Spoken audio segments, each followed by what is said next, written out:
कैसे जन्मी भगवान शंकर की बहन और उनसे क्यों परेशान हुई मां पार्वती। पौराणिक कथा के अनुसार जब देवी पार्वती ने भगवान शिव से विवाह किया तो वह खुद को घर में अकेली महसूस करती थी। उनकी इच्छा थी कि काश उनकी भी एक नंद होती जिससे उनका मन लगा रहता।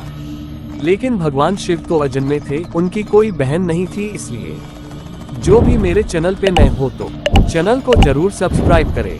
भगवान महादेव आपके माता पिता को लंबी उम्र देंगे और कमेंट में हर हर महादेव जरूर लिखना। पौराणिक कथा के अनुसार जब देवी पार्वती ने भगवान शिव से विवाह किया तो वह खुद को घर में अकेली महसूस करती थी। उनकी इच्छा थी कि काश उनकी भी एक नंद होती जिससे उनका मन लगा रहता। लेकिन भगवान शिव तो अजन्मे थे, उनकी कोई बहन नहीं थी। इसलिए पार्वती मन की बात मन में रखकर बैठ गई। भगवान शिव तो अंतर्यामी हैं। उन्होंने देवी पार्वती के मन की बात जान ली। उन्होंने पार्वती से पूछा, कोई समस्या है देवी? तब पार्वती ने कहा कि काश उनकी भी कोई नंद होती। भगवान शिव ने कहा, मैं तुम्हें नंद तो लाकर दे दूं, लेकिन क्या नंद के साथ आपकी बनेगी? पार्वती जी ने कहा कि भला नंद से मेरी क्यों न बनेगी? भगवान शिव ने कहा, ठीक है देवी, मैं तुम्हें एक नंद लाकर दे देता हूँ। भगवान शिव ने अपनी माया से एक देवी को उत्पन्न कर दिया। ये देवी बहुत ही मोटी थी, इनके पैरों में दरारें पड़ी हुई थी।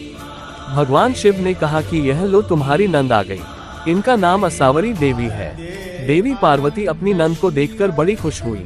झटपट असावरी देवी के लिए भोजन बनाने लगी। असावरी देवी स्नान करके आई और भोजन मांगने लगी। देवी पार्वती ने भोजन परोस दिया। जब असावरी देवी ने खाना शुरू किया तो पार्वती के भंडार में जो कुछ भी था सब खा गई और महादेव के लिए कुछ भी नहीं बचा। इससे पार्वती दुखी हो गई। इसके बाद जब देवी पार्वती ने नंद को पहनने के लिए नए वस्त्र दिए तो मोटी असावरी देवी के लिए वह वस्त्र छोटे पड़ गए। पार्वती उनके लिए दूसरे वस्त्र का इंतजाम करने लगी। इस बीच नंद रानी को अचानक मजाक सूझा और उन्होंने अपने पैरों की दरारों में पार्वती जी को छुपा लिया। पार्वती जी का दम घुटने लगा। महादेव ने जब असावरी देवी से पार्वती के बारे में पूछा तो असावरी देवी ने झूठ बोला। जब शिव जी ने कहा कि कहीं ये तुम्हारी बदमाशी तो नहीं, असावरी देवी हंसने लगी और जमीन पर पांव पटक दिया। इससे पैर की दरारों में दबी देवी पार्वती बाहर आ गिरी। उधर नंद के व्यवहार से देवी पार्वती का गुस्सा 7वें आसमान पर पहुंच गया।